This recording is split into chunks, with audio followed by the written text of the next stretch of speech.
இந்த வீடியோல வெஜினிசம்ஸ்னா என்ன சொல்ல போறோம் ஓகேங்களா? வெஜினிசம்ஸ்னா அதாவது வெஜினால இன்வால்மெண்ட்ரி மசில்ஸ் இருக்கு ஓகேங்களா? அந்த இன்வால்மெண்ட்ரி மசில்ஸ் வந்து பார்த்தீங்கன்னா கான்ட்ராக்ஷன் பண்ணிக்கும் எதுல வெஜினால அப்படி பண்ணும்போது ஓகேங்களா? வே அதாவது வெஜினால செக்ஸுவல் இன்டர்கோர்ஸ் பண்ணும்போது பெயின் வரும் ஓகேங்களா? இல்லைன்னா டேம்பூன் எதுக்கு யூஸ் பண்ணுவாங்கன்னா மென்சுரபிள் சைக்கிள்ஸ் வரும்போது அந்த பீரியட் வந்து அப்சர்வ் பண்ணுறதுக்கு யூஸ் பண்ணுவாங்க. அதுக்கு பேர் தான் டேம்பூன். இல்லைன்னா மெடிக்கல் எக்ஸாம் ஏதோ பண்ணும்போது கம்யூனிகேஷன் பண்ணும்போது அந்த இடத்துல பெயின் ஏற்படும் ஓகேங்களா? வெஜினிஸ்மஸ்னா அந்த இன்வாலன்ட்ரி மஸ்கிள்ஸ் வந்து பிடிச்சி வச்சுக்கும் வெஜினா டைட்டாக ஓகேங்களா? எது உள்ள இன்சர்ட் பண்ணாத மாதிரி. அப்போ வந்து பார்த்தீங்கன்னா உமன்ஸ்க்கு வந்து பெயின் ஏற்படும். அதைத்தான் வந்து அதுதான் வந்து வெஜினிசம்னு சொல்கிறாங்க. வெஜினிசம்ஸ்னா it is a condition that affects a woman able to engage in vaginal penetration including sexual intercourse, tampon use or medical examination ஓகேங்களா? இப்போ டைட்டாக வெஜினால இன்வால்டிவ்ஸை டைட்டாக பிடிச்சனாட்டிக்கு நம்மளால வந்து எதுவுமே அந்த உள்ள வெஜினாவில் இன்சர்ட் பண்ண முடியாது ஓகேங்களா? அதுதான் வந்து வெஜினிசம் சொல்கிறாங்க. இங்கே பாருங்கள், நார்மலாக பார்த்தீங்கன்னா உள்ளே இன்சர்ட் பண்ணுறாங்க விரல ஃபிங்கரை உள்ளே போகுது ஓகேங்களா?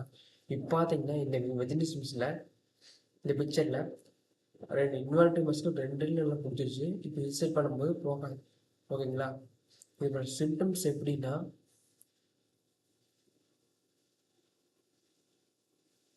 பெயின்ஃபுல் இன்டர்கோர்ஸாக இருக்கும் ஓகேங்களா? அதிகமாக வலிக்கும் செக்ஸுவல் இன்டர்கோர்ஸ் பண்ணும்போது ஓகேங்களா? அதாவது பயம் ஏற்படும், கவலை, இது பண்ண முடியாதோ இல்லை வந்து பார்த்தீங்கன்னா செக்ஸுவல் இன்டர்கோர்ஸ் வந்து பயமாக இருக்குது அப்படின்னு கவலைப்படுவோம் ஓகேங்களா? இல்லை அதுக்கப்புறம் பார்த்தீங்கன்னா டிஃபிகல்ட்டாக இருக்குது டேம்பூனோ யூஸ் பண்ணுறதுக்கு, இல்லை மெடிக்கல் எக்ஸாம் யூஸ் பண்ணுறதுக்கு. டேம்பூன்னா சொல்லிட்டேன் மென்சுரல் பீரியட் வந்து அப்சர்வ் பண்ணிக்க ஓகேங்களா? சின்ன சாபிக்ஸ் மாதிரி இருக்கும், சின்ன வந்து அதை வந்து அப்சர்வ் பண்ணிக்க ஓகேங்களா? அடுத்து பார்த்தீங்கன்னா இது எதெல்லாம் வருது அப்படின்னா சைக்காலஜிக்கலாக ஓகேங்களா?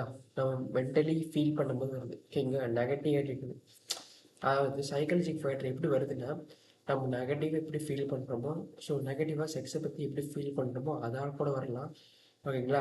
ஃபிசிக்கல் ஃபேக்டர்னா நமக்கு ஏதோ அலர்ஜி ஒரு இன்ஃபெக்ஷன் நடிக்கூட பண்ணலாம். ஹார்மோனல் ஃபேக்டர்னா மென்சுரபிள் ப்ரெக்னன்சி ஆகும்போது ஏதோ ஹார்மோனாலையும் கூட விஜிமிஸ் வரலாம் அப்படின்னு சொல்கிறாங்க. ட்ரீட்மெண்ட் வந்து எப்படின்னா காக்னிட்டிவ் பிஹேவியர் தெரப்பி. அப்படின்னா நம்மளோட நெகட்டிவ் ஆட்டிடியூட் வந்து கண்டுபிடிச்சி அதை வந்து க்யூர் பண்ணுறதா cognitive behaviour therapy. Pelvic floor physical தெரப்பினா பெல்விக் எக்ஸசைஸ் வந்து செய்கிறது மூலமாக இதை வந்து க்யூர் பண்ணலாம். சென்சைட் ஃபோக்கஸ் எக்ஸ் அப்படின்னா ஓகேங்களா? நம்ம ஒரு ஒரு இன்டர் கோர்ஸ் அப்போ எப்படி வந்து சென்சேஷனாக இருக்கணும், எப்படி வந்து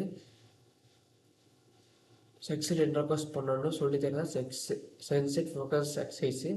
வெஜினல் டைலேட்டர்ஸ்னால் என்னென்னா இப்போ வந்து பார்த்திங்கன்னா வெஜினா வந்து எப்பவுமே டைட்டாக இருக்கும் ஓகேங்களா? அந்த வெஜினா வந்து லூஸ் ஆகிறதுக்காக வெஜினல் டைலேட்டர் வந்து யூஸ் பண்ணுவாங்க ஓகேங்களா? அதுதான் வந்து வெஜினல் டைலேட்டர்ஸ். இது நாள் மூலமாக வெஜினிஸ் வந்து க்யூர் ரெடி பண்ணிக்கலாம் ஓகேங்களா? வெஜினஸ் மிஷன் டிசீஸ் அது என்னன்னா இன்வால்டிவ் மஸ்கல்ஸ் வந்து வெஜினா வந்து கண்ட்ராக்ட் பண்ணிக்கும். அப்படி கண்ட்ராக்ட் பண்ணும்போது நம்மளால அந்த அங்கே வந்து ஒன்று வெஜினாவில் இது இன்சர்ட் பண்ண முடியாது. அப்படின்னா செக்ஸுவல் இன்டர்கோர்ஸ் பண்ணும்போதும் டேம்பூன் யூஸ் பண்ணும்போதும் மெடிக்கேஷன் பண்ணும்போதும் அந்த இடத்துல பெயின் ஏற்படும். அதுதான் வந்து பார்த்தீங்கன்னா வெஜினிமிஸ் சொல்கிறாங்க ஓகேங்களா?